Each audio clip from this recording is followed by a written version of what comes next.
1 Tessalonicenses, capítulo 4, versículo 13 até o versículo 18. Vamos ler. Irmãos, não queremos que vocês sejam ignorantes quanto aos que dormem, para que não se entristeçam como os outros que não têm esperança. Se cremos que Jesus morreu e ressurgiu, cremos também que Deus trará, mediante Jesus e com ele, aqueles que nele dormiram. Dizemos a vocês pela palavra do Senhor que nós, os que estivermos vivos, os que ficarmos até a vinda do Senhor, certamente não precederemos os que dormem. Pois dada a ordem com a voz do arcanjo e o ressoar da trombeta de Deus, o próprio Senhor descerá dos céus e os mortos em Cristo ressuscitarão primeiro. Depois nós, os que estivermos vivos, seremos arrebatados com eles nas nuvens para o encontro com o Senhor nos ares. E assim estaremos com o Senhor para sempre. Consolem-se uns aos outros com essas palavras. Amém?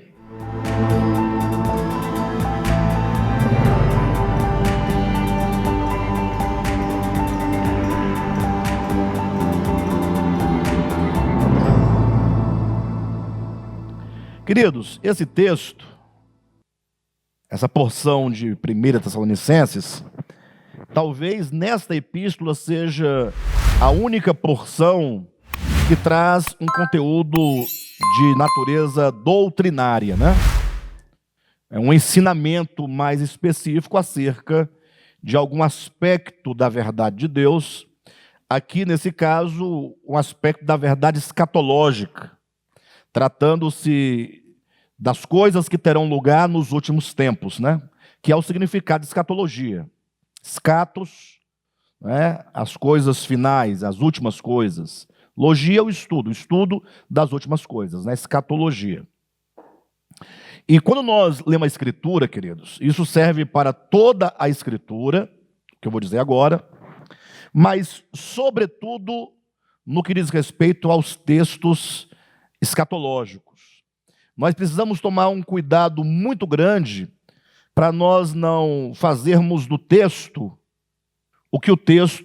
aquilo para o qual o texto não serve. A definição de texto, dentre tantas definições que poderíamos dar, poderíamos colocar que um texto ele tem uma intenção comunicativa. Todo texto tem uma intenção comunicativa. Quando alguém escreve algo, tem a intenção de comunicar algo. Então, quando Paulo escreve, vamos colocar esse texto, essa porção, ele tem um objetivo, ele tem uma mensagem a transmitir. Ele tem uma intenção de comunicar algo àqueles para quem a mensagem é destinada.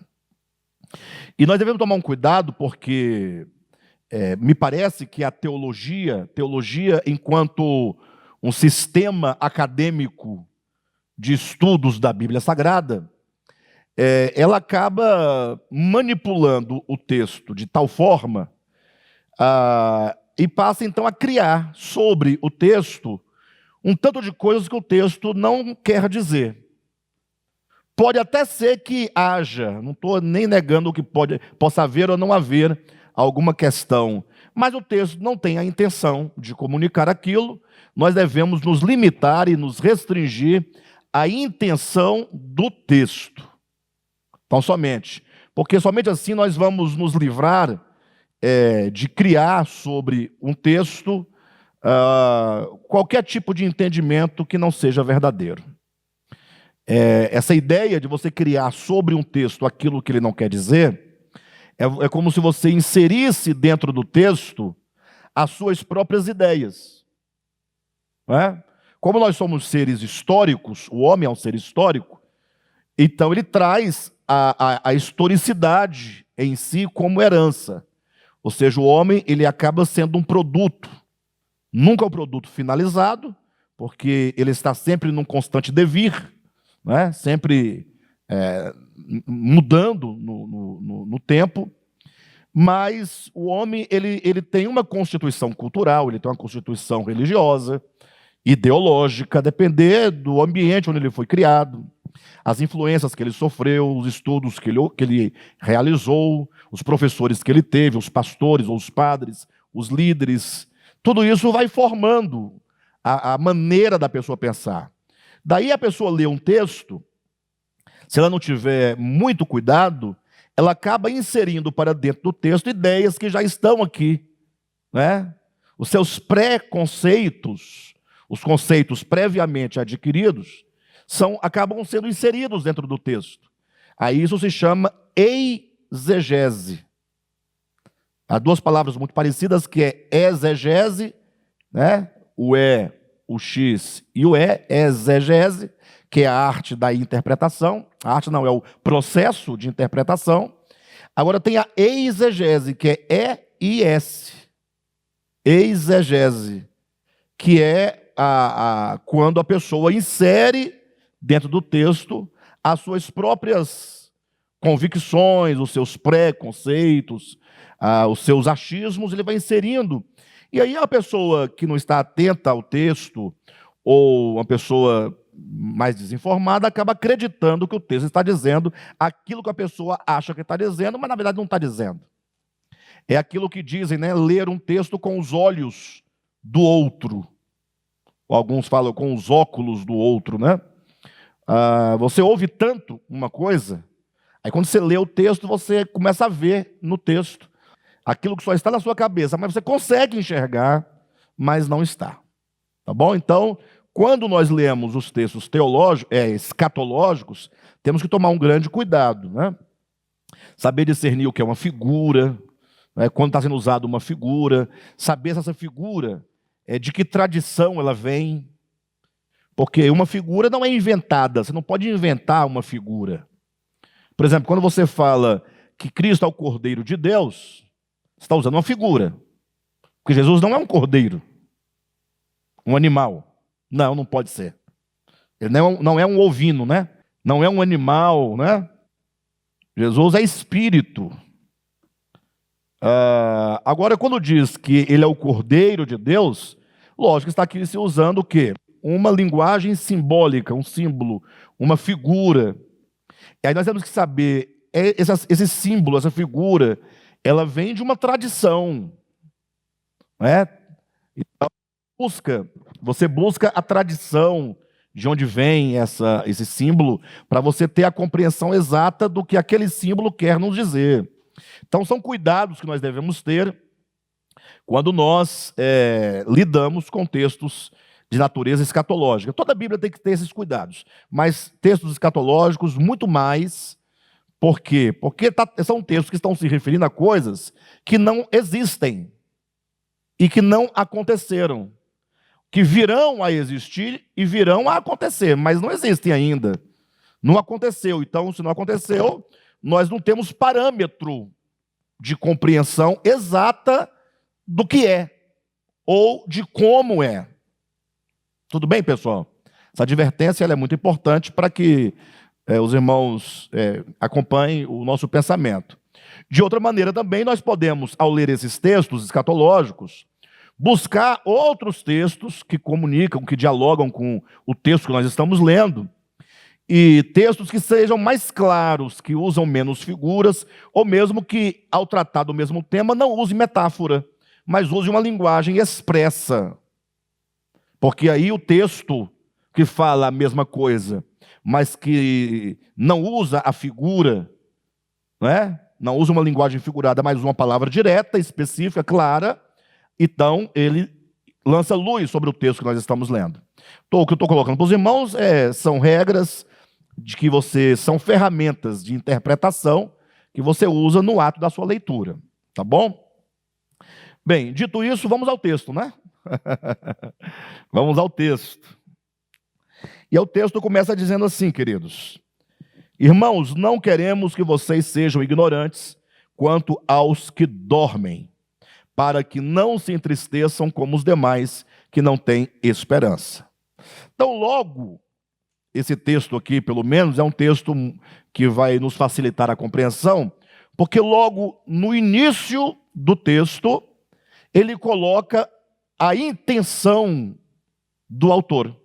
Ele coloca a intenção do texto. E até mesmo essa primeira parte, esse versículo 13, já lança luz sobre o contexto no qual esse texto tem que ser lido. Então, quando Paulo diz, irmãos, não queremos que vocês sejam ignorantes com respeito aos que dormem, ou seja, é certo que o assunto aqui são aqueles que estão dormindo, aqueles que estão mortos. Dormir é um texto, é uma palavra eufemística, é um eufemismo. O que é um eufemismo? É quando você usa uma palavra que atenua o peso de uma palavra mais forte. A pessoa vai a um sepultamento de uma pessoa. Imagine só um pastor vai falar algumas palavras na hora de um sepultamento. Então, está todo mundo sofrendo ali a situação. O pastor fala, irmãos, agora nós vamos enterrar essa pessoa. Não é uma palavra agressiva? Enterrar? É uma palavra certa, mas é uma palavra desnecessária. Vamos sepultar a pessoa. Você usa uma palavra... Então, quando você fala sepultar, você já ameniza. Enterrar é muito ruim, é uma palavra agressiva. Mas se você ainda usar uma outra palavra, irmãos, hoje nós vamos semear esse corpo na terra, que é usando uma palavra de Paulo, lá de 1 Coríntios 15, aí você atenua mais ainda e dá uma dosagem de esperança, de alegria, né? A pessoa não está sendo enterrada, ela está sendo semeada. Então, isso é um eufemismo. Então, quando Paulo usa a palavra dormir, ele usa nesse sentido eufemístico. Porém, a palavra dormir tem ainda um outro significado que não é eufemístico, mas me parece que é mais um termo teológico. Tem uma carga teológica. Por que uma carga teológica? Porque quando a pessoa está dormindo, esquece a morte por enquanto. Você sabe que ela está dormindo, né? Ela está dormindo e você não tem nenhuma preocupação. Você não tem nenhuma preocupação com respeito à pessoa dormir, porque você sabe que daqui a pouco ela vai acordar. Ou seja, ela está ali num momento de descanso, mas logo, logo ela estará de volta ao convívio, né? Essa palavra tem um peso teológico, porque até podemos pensar um pouco mais profundo que, como a Bíblia fala de 3 tipos de mortes, a Bíblia fala sobre a morte espiritual, lá em Efésios 2, versículo 2, estando vós mortos nos vossos delitos e pecados, aquela morte ali não é morte, exatamente. É a morte ali enquanto separação de Deus. Estando vós separados de Deus. Morte enquanto separação. Na verdade, a palavra morte quer dizer separação. No caso da primeira morte, morte espiritual, separados de Deus. E eu sempre faço uma ressalva, para não criar confusão na cabeça dos irmãos. Essa separação de Deus, dessa morte espiritual, não é uma separação do ponto de vista nem geográfico, nem espacial, nem orgânico. Porque quem é que pode se separar de Deus? De que maneira? Não é? Poucos já pararam para observar que a Escritura tem menos preocupação teológica de definir a Deus do que a própria teologia. A Bíblia diz que Deus é a vida. Você falar que Deus é a vida, fora de um contexto da Bíblia, se você não estiver lendo, alguns radicais, fundamentalistas cristãos, vão dizer, então você quer dizer, você está falando de panteísmo? Como se a vida fosse própria da existência. Não. A vida não é própria da existência. A vida traz à existência as existências. Então, todo ser criado é uma existência.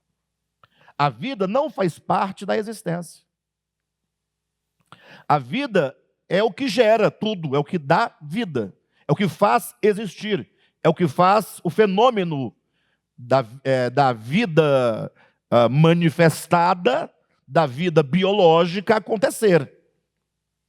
Mas a vida mesmo não pode ser uma existência, né? Não pode ser. Então a Bíblia diz que Deus é a vida. Então como é que eu posso me separar da vida? Se bem que os crentes pensam que isso é possível. Por quê?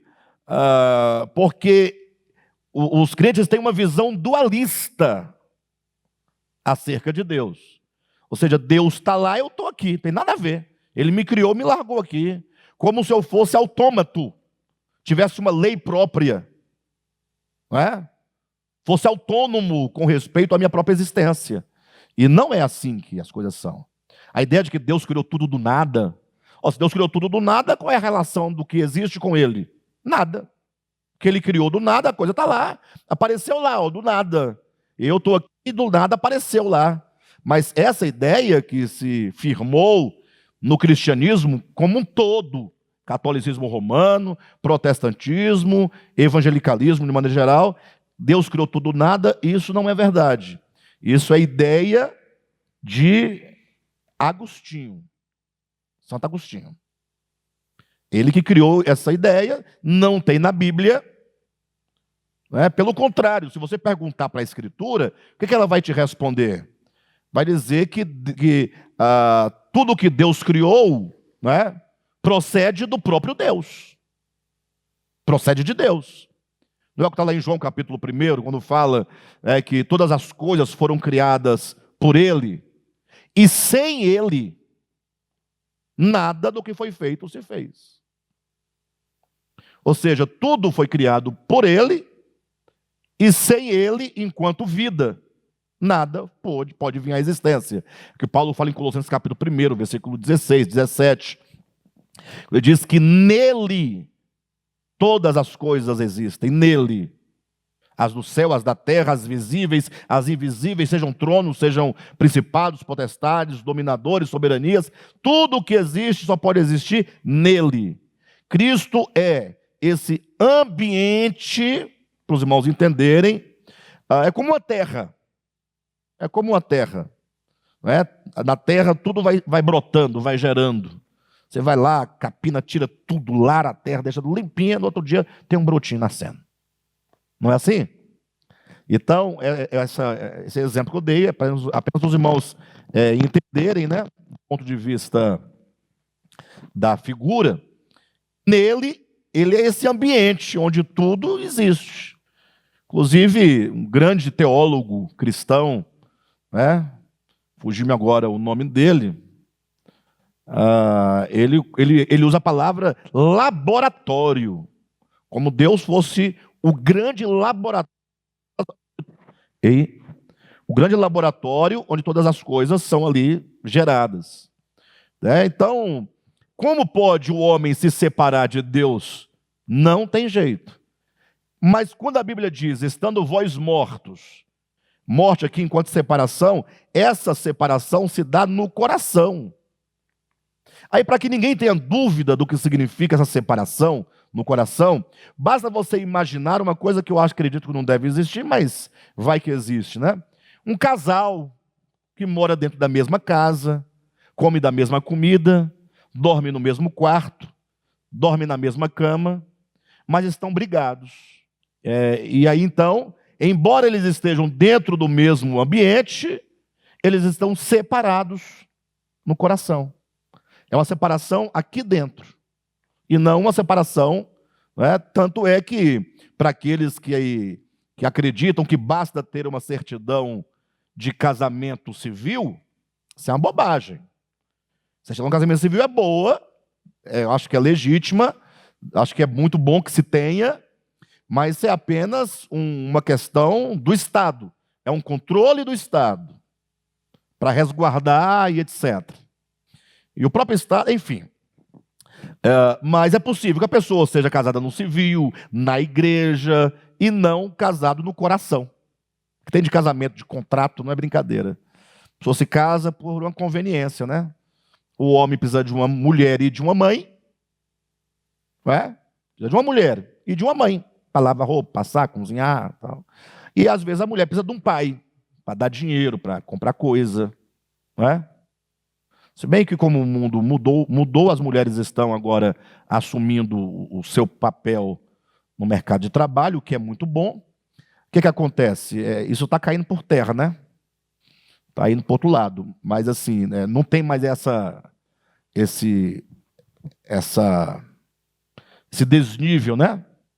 Mas, de todo modo, casam para juntar o dinheiro, para adquirir bens, para depois que separar, o pau quebrar, para ver quem fica com a maior parte, né?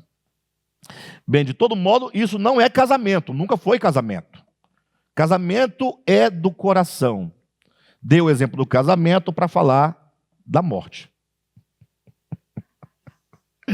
Não, para dizer que morte enquanto separação, pode haver essa separação, essa morte, esse primeiro tipo de morte que eu falei, morte espiritual, é uma separação que só se dá no coração do homem. O que Paulo vai chamar nas suas epístolas de inimizade. Sendo nós inimigos, ele nos amou quando ainda éramos inimigos. É essa separação. É aquele sentimento que o filho pródigo tinha no coração antes de sair de casa, que foi a força que o fez sair de casa. Perfeito? Tá, mas aí a Bíblia fala de um segundo tipo de morte, né? Eu estou falando do peso teológico que tem a palavra dormir, tá, irmãos? O segundo tipo de morte é essa morte que todo mundo conhece. Fulano morreu, né? Beltrano morreu. E morte também enquanto separação, né? Aí entra o aspecto teológico da coisa, para aqueles que acreditam. A alma se separa do corpo. Houve uma separação.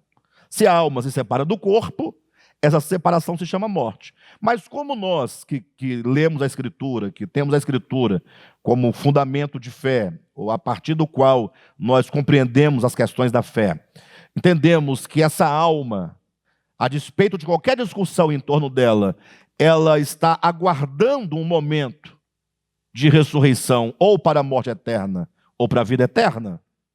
Então, se esse estágio de separação é temporário, então por que não chamar essa morte de sono? Porque é temporário. Essa separação é apenas uma separação temporária. Não é final, não é consumada.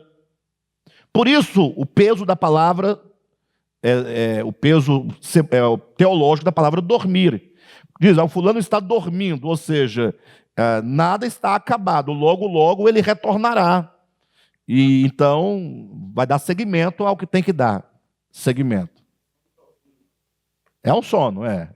Vocês entendem? Então a palavra dormir também tem esse peso teológico, não somente o eufemismo, mas tem essa ideia, né? Fica aí latente a ideia de que se a Bíblia chama essa morte, né, de dormir, de sono, é porque não é final. Perfeito? É porque não é final. Daí, quando chega no terceiro tipo de morte, que é chamado de a segunda morte, essa segunda morte é chamada de morte eterna. Ou seja, aqui é uma separação, não da alma em relação ao corpo, é uma separação da existência em relação à vida. É a separação. A existência se separa da vida e, portanto, é um aniquilamento final. É um aniquilamento final. Não tem essa ideia do camarada ficar lá pelos séculos dos séculos, eternamente, de dia e de noite, no fogaréu e o demônio e tal. Não existe isso. Pastor, mas eu me lembro que eu já li na Bíblia que isso é pelos séculos dos séculos, essa morte. Não é assim igual o senhor está dizendo. É só a gente ler um pouquinho mais, né? E não somente ler um pouquinho mais, como pensar o que nós estamos lendo e fazer uma análise lógica da coisa. Grandes são os problemas que nós criamos ao pensar que o camarada vai para um lago de fogo, fica lá, a vida toda não acaba nunca, queima, e não acaba, não acaba nunca. Vou citar aqui alguns problemas que nós podemos suscitar com isso. Primeiro problema, um problema de ordem de justiça. De justiça. Porque você imagina, o camarada nasceu, o indivíduo nasceu, viveu aí seus 80 anos, vamos ser generosos, né? 80 anos. E durante 80 anos ele fez muita coisa ruim para todo mundo, e para Deus, e para si mesmo, só fez coisa ruim, nunca fez nada de bom. Esse camarada, vamos pensar como se pensa a questão do castigo, tá? Eterno. Aí Deus fala assim, eu vou te castigar por isso, eu vou te castigar. Então, você vai receber o quê como consequência, como resultado? Eu vou te colocar dentro de um tacho de fogo e você vai ficar lá sofrendo o fogo para sempre. Para sempre. Não tem um problema de dosimetria aqui da pena? Não tem um problema? Tudo bem, que se você quer castigar, deve castigar. Vamos pensar nesse ponto de vista, estou falando da justiça. Tudo bem, então, que sofra, como a Bíblia ensina, cada um receberá segundo as suas obras, na proporção. Na proporção. E olha que tem pessoas que gostam de pregar o inferno, o lago de fogo, o castigo eterno. É o tema da pessoa. A pessoa assumiu esse tema para a sua própria vida inteira. O seu ministério é anunciar o lago de fogo, é falar do lago de fogo.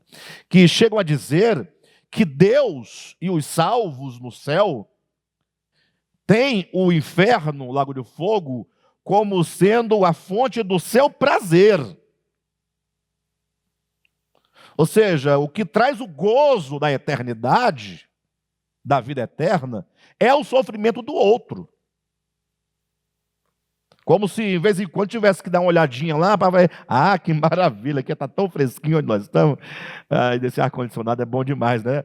Agora a turma lá, bem, eu avisei, né? Bem, não foi por falta de aviso, né? Então temos um problema de justiça aqui. Poderíamos também ter um outro problema do caráter de Deus, né? Jesus fala assim, olha, se vocês que são maus sabem dar boas dádivas aos vossos filhos, ora, você imagine o Pai Celestial. Ou seja, quem está comparando o Pai terreno com o Pai Celestial é o próprio Jesus, não sou eu. Então se ele faz essa comparação dizendo que o Pai terreno, embora mau, ainda assim ele não é tão mau, e o Pai Celestial? A partir disso você pergunta, você, pai, por mais ruim que você seja, você faria um lago de fogo e colocaria o seu filho eternamente porque ele não estudou? Porque ele não fez a sua vontade? Não fez o curso de universidade que você queria? Da faculdade que você queria? Ou porque ele não foi para a igreja que você queria? Ou porque ele usou droga? Ou porque ele virou um traficante? O pai humano, terreno, faria isso com seu filho? O Cadmo disse que já ouviu falar de um pai que disse que faria. Sim, então, o Cadmo está dizendo que um pai falou que faria, sim, isso.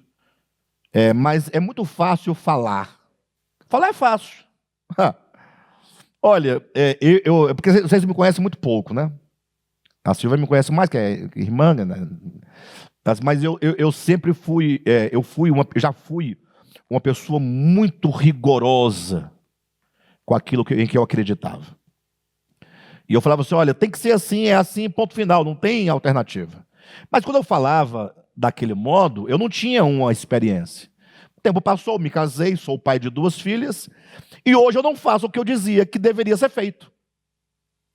Não é? Então, é só a pessoa estar numa situação para ver se o que ela está falando é verdadeiro. Para mim, essa pessoa aí, além de sem futuro, é uma pessoa falsa consigo mesma. É uma pessoa que a todo custo quer provar que ela crê de fato e tal. Crê conversa nenhuma, para.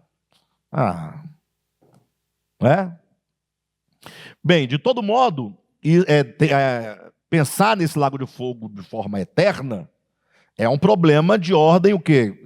Você acaba afetando o caráter de Deus. Seria um Deus mau. E o pior, se você for aprofundando nas questões, né, vai complicando mais ainda. Tem um outro problema de ordem linguística. Por exemplo, há textos, eu não vou me recordar agora, mas eu posso demonstrar para os irmãos em outra ocasião, do Antigo Testamento, que ao fazer a Bíblia fazer referência à destruição de Jerusalém, por exemplo, fala que as portas de Jerusalém seriam queimadas. E o fogo de suas portas nunca se apagaria eternamente. Né? É verdade o que está dito, não é mentira. Mas aí você vai lá em Jerusalém todo animado para ver as portas pegando fogo lá, e não tem porta nenhuma, e não tem fogo nenhum. Mas não diz, Então o que quer dizer? E você tocou no ponto certo. O que quer dizer, né? Você vai ler Judas, por exemplo. Judas é o capítulo único. O versículo agora me foge, é o versículo 7, salvo engano. Diz o seguinte, que basta você olhar para Sodoma e Gomorra para que você compreenda o que é a morte eterna, o que é o fogo eterno, porque é dito que Sodoma e Gomorra foram postas por exemplo do fogo eterno. Então dá um exemplo do fogo eterno, Sodoma e Gomorra, uma destruição tão cabal e eterna, que lá no lugar geográfico onde ficavam as cidades, tem um mar chamado Mar Morto. A morte é eterna. A morte, a ausência de vida, está permanente. Morte eterna enquanto aniquilação plena. Tá bom? Bem, mas o que nos interessa é o segundo tipo de morte, que é essa morte do corpo de que o texto fala. Então, dormir ali no sentido não somente eufemístico, mas também no sentido desse peso teológico que carrega a palavra, como que desse a ideia de que essa morte do corpo de que nós estamos tratando, ela não é a morte de aniquilação. E até mesmo essa própria morte, por não ser a morte de aniquilação, essa morte é a base a partir da qual eu entendo a segunda morte, porque essa é morte, mas não conclusiva, não eterna. Agora, aquela lá, sim, estará tudo acabado de fato. E aqui nada está acabado. Perfeito? Então, sigamos. Não queremos, irmãos, que vocês sejam ignorantes com respeito aos que dormem, para que não se entristeçam como os outros que não têm esperança. Então, esse texto, ele nos situa na intenção do apóstolo. Qual a intenção? Ele quer falar acerca dos que dormem. Perfeito? Essa é a primeira consideração sobre a intenção do autor. Eu não quero que vocês sejam ignorantes com respeito ao que dormem. A segunda situação, o texto nos mostra, e isso revela a intenção do texto, do autor, que havia um problema de compreensão acerca da morte. Havia um problema de compreensão. Não quero que vocês sejam ignorantes com respeito aos que dormem. Então havia um problema de compreensão. Mas não era um problema de compreensão acerca da morte. Não quero que vocês sejam ignorantes com respeito aos que dormem, como aqueles que não têm esperança. Ou seja, como é que o homem lida diante da morte? Paulo diz, tem aqueles que diante dos seus mortos têm esperança, e tem aquele que diante da morte não tem esperança. Então o problema aqui não é exatamente a morte, mas é como você compreende a morte da pessoa em relação ao futuro. É um problema de natureza escatológica. Veja como nós vamos aprofundando e encontrando no próprio texto as ideias. Só que como nós vamos continuar a ler o texto, vamos perceber que a ignorância dos irmãos de Tessalônica com respeito aos que dormem era em relação à parousia do Senhor, à segunda vinda do Senhor. Então, a partir disso, nós podemos aqui construir uma hipótese. É provável, muito provável, que Paulo tenha falado acerca desses assuntos com a igreja de Tessalônica. Como o tempo foi muito curto em que ele esteve lá, não pôde permanecer com eles. Então agora eles sabem do tema, mas não sabem tudo sobre o tema. Então às vezes é melhor nem saber. Às vezes é melhor nem saber. Porque quando você não sabe, você é feliz. Você é feliz, você não sabe, você não tem preocupação, você não tem questionamento. Agora, quando você sabe, mas não sabe tudo, você só sabe algo que foi dito rapidamente, aí você fica, e agora? Como é que pode ser isso? E se acontecer isso, como é que pode ser? Aí você começa os questionamentos. Então, é provável que os irmãos agora, imagine Paulo ter falado da parousia do Senhor, E agora começa, morre o irmão fulano, morre o irmão Betrano, vai morrendo. Aí a pessoa começa a falar assim, e como é que vai ser esses mortos, esses irmãos que morreram em relação à parousia? Aí cria-se um problema. Porque Paulo falou da parousia, mas não falou dos mortos. E agora? Então o irmão fulano, que tinha tanta esperança pela vida do Senhor, acabou, no caso do irmão que morreu, esperava a vida do Senhor, e agora, uma vez que ele morreu, ele não fará parte desse grande evento de que todos esperam. Está excluído, né? Então os irmãos ficavam pensando, agora está tudo acabado, né? Isso porque eles não tinham muita compreensão. Se nós lermos a segunda epístola aos Tessalonicenses, né, no capítulo 2, tem um outro detalhe que talvez lance luz nesse texto, talvez. Porque lá em 2 Tessalonicenses capítulo 2, versículo 1, Paulo vai dizer assim, olha, irmãos, com respeito à vinda do nosso Senhor e a nossa reunião com Ele, eu não quero que vocês vacilem na vossa mente, fiquem oscilando ou perturbados na vossa mente com respeito a esse assunto. Ou seja, o assunto da parousia era um problema para a igreja de Tessalônica. O problema da segunda vinda era um problema. Os irmãos ficavam perturbados. Agora, o que estava perturbando a mente dos irmãos? Nós colocamos a hipótese de que Paulo teria começado a falar o assunto, mas não concluiu, não aprofundou. Mas em 2 Tessalonicenses capítulo 2, versículo 1 e versículo 2, vai dizer o seguinte, não vos perturbeis acerca do dia do Senhor, do nosso encontro com Ele, nem por epístola, nem por palavra, nem por espírito, e nem por epístola, como se procedessem de nós. Ou seja, o que estava perturbando os irmãos? Pessoas ministrando na igreja palavras e dizendo coisas erradas para os irmãos. Aí os irmãos ficavam perturbados. Imagina alguém chegar e falar, irmãos, Jesus já voltou, semana passada. Aí vocês ficaram, vocês não, nós ficamos, né, que eu também estou aqui. Né? E isso, na mente de um grupo de irmãos noviço, né?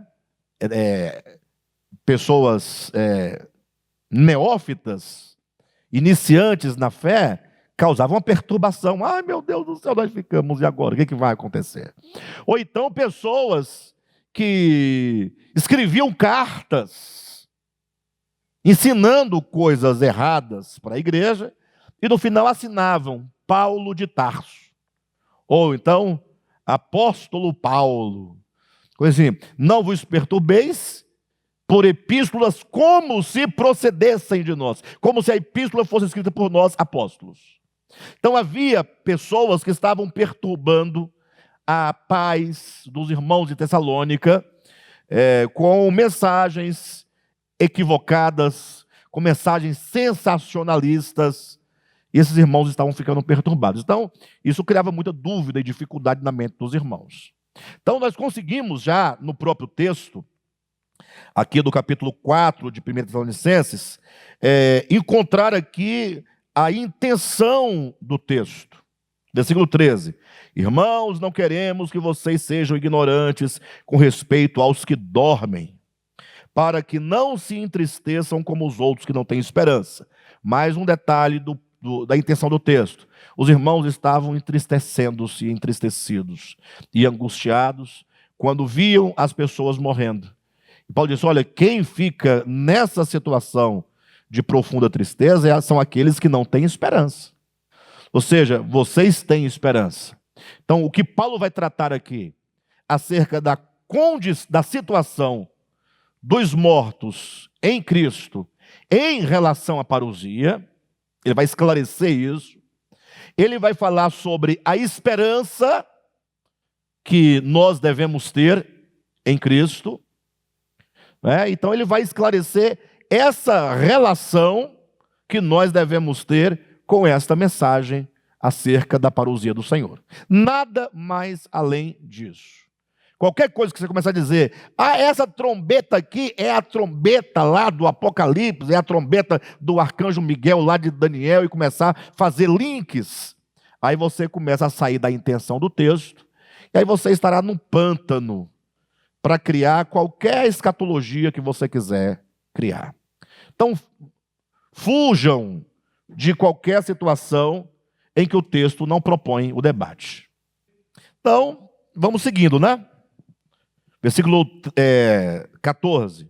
Se cremos que Jesus morreu e ressurgiu, cremos também que Deus trará, mediante Jesus e com ele, aqueles que nele dormiram. Então aqui Paulo lança o fundamento de fé. Ou seja, por que nós, os que temos esperança, não precisamos nos entristecer? Ou seja, por que não devemos nós nos entristecer se as pessoas que nós amamos estão morrendo? Paulo diz, ora, o fundamento do evangelho é que Jesus morreu na cruz. Jesus, homem, não morreu? Só que, como o próprio Jesus é o próprio evangelho, Jesus, ele ressuscita dentre os mortos. Esse é o fundamento de fé. De modo que todos nós seremos também trazidos. Todos os mortos, os que dormiram em Cristo, serão trazidos juntamente com Ele. Ou seja, a ressurreição de Jesus não traz somente Jesus, traz todos aqueles que têm fé em Jesus. Está falando da ressurreição, enquanto a grande bênção do Evangelho. A ressurreição aqui é a ressurreição do corpo, da vida humana, física, essa vida aqui. Mas quando nós falamos de ressurreição do corpo, eu preciso parar um pouco no texto. Então, convidar os irmãos a ir a um outro texto comigo, para nós podermos entender um pouco mais acerca dessa ressurreição. Tá bom? Há um único lugar na Escritura em que trabalha o tema ressurreição e nos traz detalhes da ressurreição. Se você prescindir o seu entendimento de 1 Coríntios capítulo 15, você pode saber até que haverá ressurreição, mas você não tem como saber como é essa ressurreição. Aí você vai ficar catando um versículo ali, outro ali, montando um Frankenstein, achando que aquilo é a verdade e não é. Tá bom? Então, deixa aí um pouquinho Tessalonicenses. Vamos lá para 1 aos Coríntios, capítulo 15, e vamos ver o que o apóstolo Paulo fala sobre o assunto. No versículo 1 até o versículo 11, Paulo argumenta a ressurreição de Jesus. E o grande argumento de Paulo acerca da ressurreição de Jesus é, ora, se Jesus não ressuscitou, então o que nós estamos fazendo aqui? Pregando o quê? Ou seja, nós seríamos tolos, né? Tolos porque estamos pregando uma coisa que não existe, porque se morreu, morreu.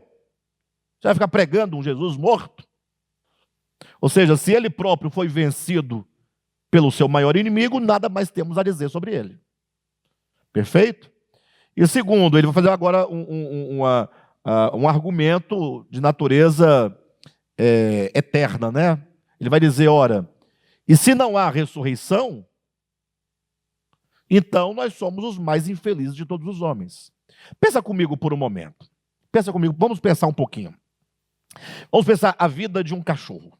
Lá em casa nós temos uma cachorrinha chamada Gaia. É a Gaia. É Gaia. Chama Gaia, ela vem toda feliz. Né? A Gaia tem uma vida engraçada, porque ela não faz nada, né? Ela dorme, acorda, come ração, bebe água, brinca com a gente, não tem preocupação alguma, não sabe de nada, não sabe o que está acontecendo, não sabe que vai morrer, não sabe nada. Então, é uma vida sem graça, né? Então, quando ela morrer, morreu, acabou. Então, não faz nenhuma diferença para ela. Agora, o ser humano, diferentemente do animal, ele é muito complexo. Vocês não acham? Muito complexo. O homem tem uma capacidade de refletir sobre si mesmo, sobre a sua existência, de projetar o seu futuro, de ler o seu passado, conectar as coisas, mudar a sua vida. O homem tem espiritualidade que os animais não têm, né? O homem tem fé, todos os homens têm fé. Todos os homens têm fé. Até o ateu tem fé. A fé do ateu é a maior de todas. Eu admiro um ateu. Falei, rapaz, eu queria ter a tua fé. Eu admiro, acho extraordinário o ateu. Mas temos que dar a mão à palmatória para o ateu, viu, irmãos? Porque só a aplicação da fé dele que está no objeto errado, né? Mas a fé dele é grande, porque acreditar no que ele acredita tem que ter uma fé sobrenatural. Porque negar o que está claro, o que está patente, não é possível, né? Bem, mas de todos os efeitos, o homem tem a questão da fé, da divindade, da alma, da eternidade. Isso não são invenções dos homens, isso são manifestações fenomenológicas do que é o homem. Agora, se tudo isso acabar em nada, não faz nenhum sentido. Não faz nenhum sentido. Porque seria uma existência com toda essa complexidade para depois acabar no nada. Ou seja, quebra toda a lógica de sentido da própria existência. Não é? Bem, de todo modo, Paulo argumenta dizendo que se não houver ressurreição, não houvesse, nós seríamos os mais infelizes de todos os homens. Então, do versículo de 1 até o versículo 11, ele argumenta a ressurreição de Jesus. Do versículo 12 em diante, né, ele vai demonstrar como que Cristo, enquanto aquele que ressuscitou, ele é o fundamento, né? É a verdade cardial, fundamental do Evangelho, no sentido de que ele é a primícia dos que dormem. Ou seja, é o primeiro homem da história a ressuscitar e entrar na glória. Na glória. Porque todos os demais que possivelmente experimentaram alguma ressurreição, ressuscitaram para morrer novamente, né? Ressuscitaram e morreram. Jesus não. Porém, quando chega no versículo 35, ele entra no ponto em que nós queremos, que nós precisamos, né? Ele começa com uma pergunta no 35. Mas alguém pode perguntar.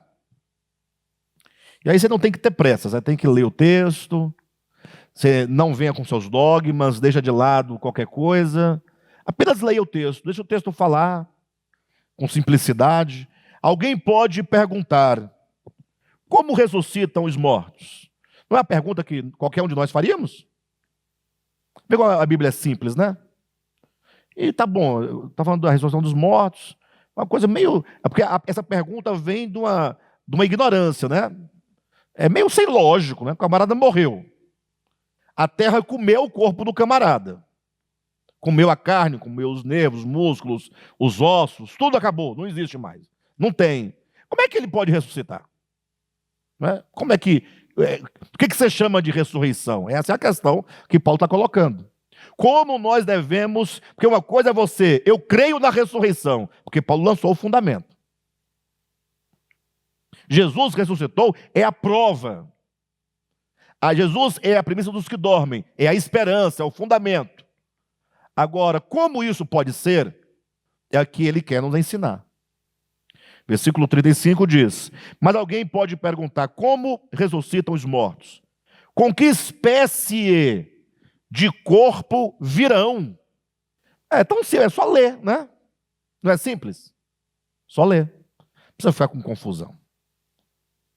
Aí ele diz no versículo 36, insensato, o que você semeia não nasce a não ser que morra. Então logo ele está usando aqui uma figura, né? A figura de semear uma semente.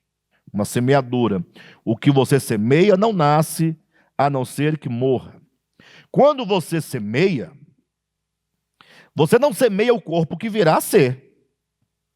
Olha, quando você vai semear uma semente de manga, você pega uma mangueira e planta e sepulta ela? Não, você pega a semente e coloca lá. Quando você semeia, você não semeia o corpo que há de ser. Ou seja, o corpo que há de ser é outra coisa. Ele está usando aqui a figura, uma linguagem figurada da semente. Perfeito? Porque alguém pode argumentar, atenção, porque eu vou pensando lá na frente, né? Vou argumentar, você não semeia o corpo que há de ser. Porém, o que há de ser já está na semente, numa forma latente. As leis já estão ali dentro, não é? De uma semente. Só que aqui é uma figura que está sendo usada, porque o corpo humano não é uma semente. Sim ou não? Ou é uma semente? Se fosse semente, o cemitério estava cheio de nascendo gente da terra. Você plantava um indivíduo, um ano depois estava lá um indivíduozinho já pequenininho. Estou de volta. Né? E não é assim. Então, você tem que observar que a linguagem figurada, ela tem as suas limitações. E você deve tomar da figura somente a relação, e não o seu aspecto essencial, porque se fosse o aspecto essencial, não seria mais figura. Sim ou não, pessoal? Então, vamos seguir. O que você semeia não nasce se não morrer. Quando você semeia, não semeia o corpo que virá a ser, mas apenas uma simples semente, como de trigo ou de alguma outra coisa. Então, o que ele ensina aqui? Que o corpo que há de ser não é como esse corpo aqui.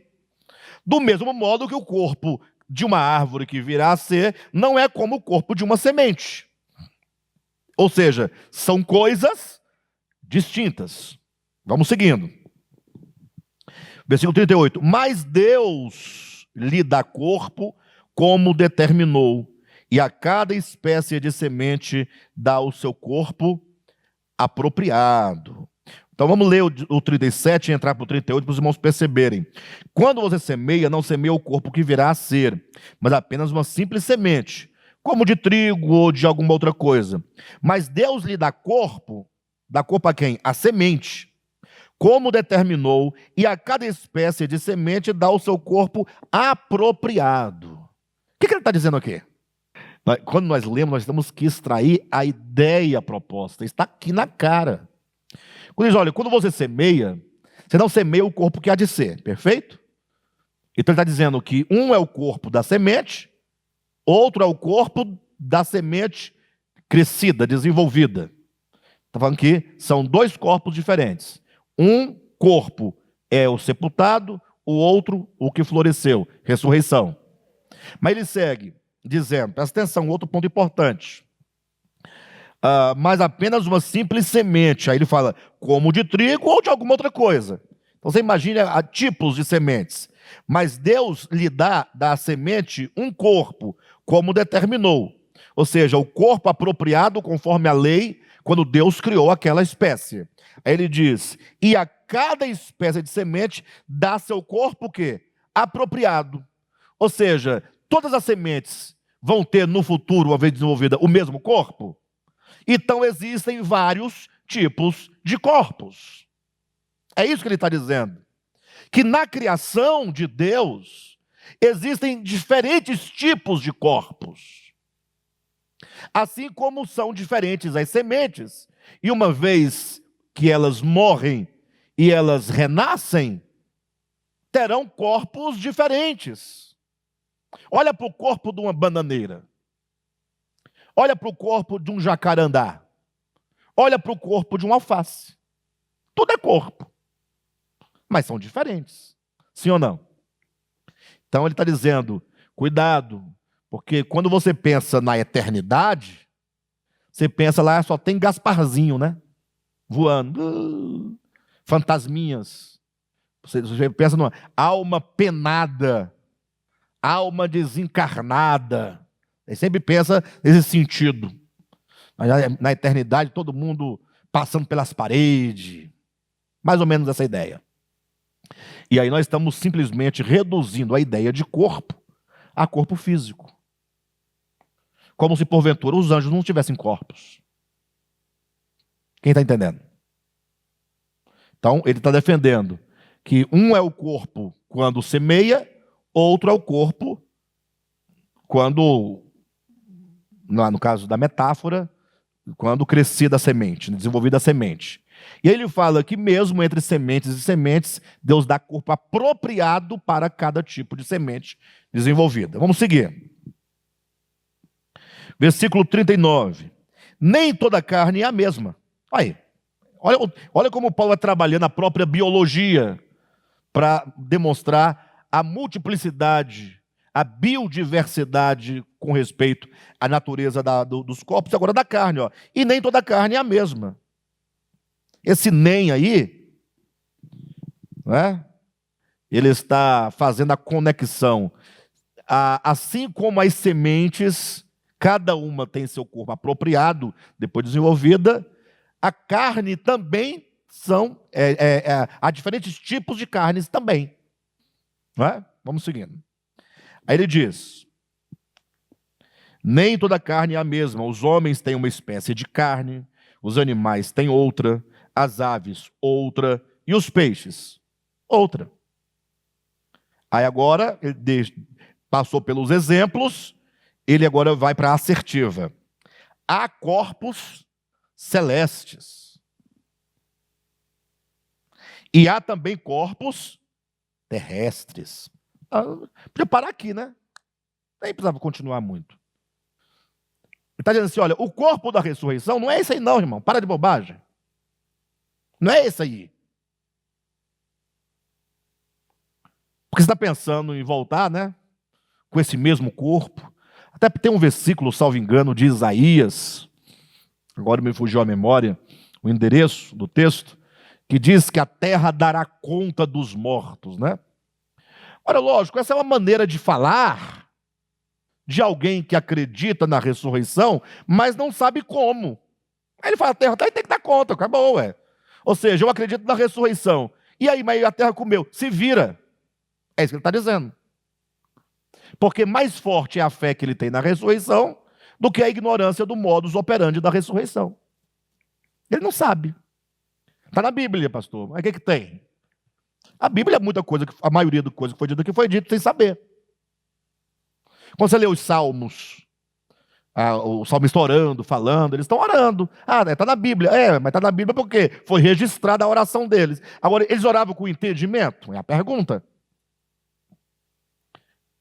Mas oravam com entendimento? Eles sabiam que estavam orando? Orava cada coisa sem futuro, que hoje ninguém tem coragem de... tem quem tem. O Cadmo tem um amigo aí que fala umas bobagens aí, né, Cadmo? Mas uma pessoa sensata vai... Peraí, eu vou orar isso aqui? Como assim? Não posso orar isso aqui. Tem que tomar cuidado, né? Não é porque está na Bíblia que... Né? Então ele vai dizendo, no 40... Há corpos celestes e há também corpos terrestres. Vírgula, ponto vírgula. Mas o esplendor dos corpos celestes é um, e o dos corpos terrestres é outro. Ou seja, ele está dizendo que o corpo terrestre tem resplendor.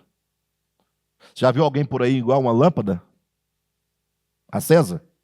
Daí, resplendor não é isso que você está pensando. É a beleza. É a glória, né?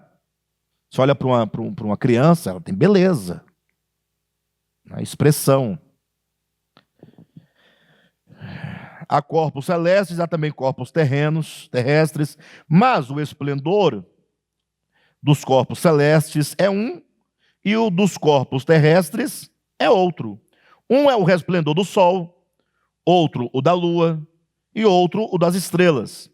E as estrelas diferem em esplendor umas das outras. Não é? Diferem. Versículo 42. Assim será a ressurreição dos mortos. Assim como, primeiro, O corpo é de natureza celestial e não de natureza terrena. A ressurreição está para o terreno ou para o espiritual? Não é? Nós não estamos aqui agora, vivos? Nós não temos corpos terrestres? Então a ressurreição não está para a eternidade? Não está para pós-morte? Então, o corpo da ressurreição não é exatamente este ou exatamente como este. Perfeito? Segundo, os nossos corpos serão como os corpos dos anjos? Não. Por quê? Porque assim como para cada semente tem seu corpo apropriado, para cada ser, segundo a lei da própria criação, tem o seu corpo apropriado. Anjo não é gente, não é homem. Não confundam um homem com um anjo. Assim como tem ser humano e tem cachorro, tem ser humano e tem anjo. Tudo é criação. Cachorro é criação divina, homem é criação divina, anjo é criação divina. Mas em natureza diferente. A não ser que você dê à palavra anjo uma conotação específica, simbólico. Para alguém que salva uma vida, ele é um anjo. Um anjo enviado por Deus. Um mensageiro de Deus. Você deu uma conotação. Você pode chamar de anjo alguém que está a serviço de outro, que dá um livramento, que faz alguma coisa, ok. Mas a palavra anjo, nesse sentido, é conotativo. Agora, se você pensa que Deus criou homens e anjos, são criaturas de naturezas diferentes. Ok? Então ele diz, assim será, versículo 42, a ressurreição dos mortos. Aí ele continua, o corpo que é semeado é perecível, perfeito? E ressuscita imperecível. Ou seja, o corpo que nós vamos receber, que é o corpo da ressurreição, este é um corpo que não perece. Ah, mas não perece em que sentido? No sentido desse corpo nosso, que envelhece, que você se corta, que vira uma cicatriz, que tem essa dor física, se colocar a mão no fogo se queima. Então o corpo da ressurreição não é corpo físico, condicionado às leis e à degradação da própria matéria. O corpo do Cristo ressuscitado, na própria descrição bíblica, não era um corpo mais condicionado às leis da física, uma vez que ele se pôs dentro de um salão em que estavam os discípulos reunidos, com as portas e janelas trancadas. Como é que ele se pôs lá dentro? Como é que ele ultrapassa aquelas paredes ali? Se fosse físico, tinha que estar lá, ô pessoal, abre aqui que eu estou querendo entrar. Né? E os discípulos não, ficavam naquela, né? Verdade. 43. É semeado em desonra e ressuscita em glória. Ou seja, essa desonra e essa glória deve ser entendida enquanto uma ideia teleológica, de finalidade. O homem não foi criado para ser assim. A gente entende que a condição atual do homem, nesse corpo de corrupção, é uma condição em consequência do problema do pecado. Então, nós hoje estamos num corpo de desonra. Ou seja, é como se fosse um príncipe de um rei muito rico e poderoso, e esse príncipe se perdesse numa floresta, e agora ficasse lá anos e anos, e então ele ficaria ali com cabelos e barbas desgrenhados, unhas grandes, cheia de terra, comendo os frutos dali, sem roupa, nu, com a pele queimada do sol, maltratado, não é? Ou seja, a glória dele era estar no palácio, como deve ser, mas ele está num estado de desonra. Então, glória aqui também não quer dizer luz, quer dizer, teremos o corpo para o qual fomos criados. Então, o homem foi criado com a finalidade de ter e de ser a imagem e semelhança de Deus, de expressar e manifestar a glória de Deus. Qualquer estado que não seja esse da glória é de desonra, não é? Vamos continuar para a gente encerrar. Versículo 43. É semeado em desonra, ressuscita em glória. É semeado em fraqueza, ressuscita em poder. É semeado um corpo natural, ressuscita um corpo espiritual. Pronto. Está aí. Um corpo espiritual. Tem um texto que me veio à memória agora, que é o texto de 2 aos Coríntios, capítulo 5, quando o apóstolo Paulo, falando nesse mesmo contexto, ele vai dizer o seguinte, vamos lá, rapidamente. Aqui nós já encerramos, tá, amados? Por aqui tá bom. Se for preciso retomar, a gente voltar aqui, a gente volta. Outra ocasião. 2 Coríntios, capítulo 5, diz assim, olha, versículo 1. Sabemos que se for destruída a temporária habitação terrena em que vivemos, temos da parte de Deus um edifício, uma casa eterna nos céus, não construída por mãos humanas. Está falando do corpo. Se ele chama aqui de essa habitação temporária e terrestre, né? É esse corpo aqui, ó. Então, se ela for destruída, como é que essa casa na qual eu estou, que é esse corpo humano, pode ser destruído? É com a corrupção e a morte. E agora? Agora eu tenho um corpo, uma outra casa, que Deus já preparou para que eu nela esteja, que é um corpo espiritual. Paulo diz, há corpo natural e há corpo espiritual. Tá bom? Com respeito à questão da ressurreição, basta isso que nós colocamos, tá bom? Então, só para a gente encerrar agora, volte lá para Tessalonicenses, para a gente fazer o desfecho desse estudo, para dar seguimento na próxima semana. Versículo 1 do capítulo 4. Quanto ao mais, irmãos, aos instruímos acerca de como viver... Opa, desculpe-me, amados, perdoe-me. Versículo 13, né? Versículo 13. Irmãos, não queremos que vocês sejam ignorantes com respeito aos que dormem, para que não se entristeçam como os outros que não têm esperança. Se cremos que Jesus morreu e ressurgiu, cremos também que Deus trará, mediante Jesus e com ele, aqueles que nele dormiram. É a ressurreição. Tá bom? Então, aqueles que não têm esperança, é que não têm esperança da ressurreição. É aqueles que pensam que morreu, acabou. E se acabou, não tem esperança. Se não tem esperança e acabou, há motivo para a gente chorar e se desesperar. Tá bom?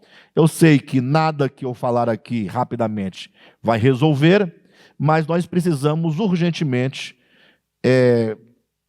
trabalhar em nós a ideia de como nós lidamos com a morte. Tá, queridos? Culturalmente, nós sofremos muito. É um problema de ordem cultural. Nós precisamos aprender a lidar com algo, com um fenômeno do qual nós não podemos nos livrar por agora, mas nós precisamos de ter construídos em nós convicções que nos deem estabilidade, no caso, a própria esperança, para nós lidarmos melhor com o problema da morte. E até mesmo deixarmos de ser um tanto egoístas e deixar as pessoas partirem em paz. Eu não tenho como provar isso, mas tem pessoas que ainda não partiram por causa dos vivos. Estão ali. Eu não tenho como provar nada, não é teológico, não é nada, mas às vezes você percebe que basta você ir lá e resolver o problema ali, olha, vai em paz, Deus te abençoe, a gente se encontra, a pessoa vai. Olha que Deus fica lá remoendo, traz um remédio, aplica, não vai não, pelo amor de Deus, não vai. Aí o indivíduo fica lá num sofrimento, aí esse é o sofrimento eterno, né? Aí deixa as pessoas irem em paz. Tá bom?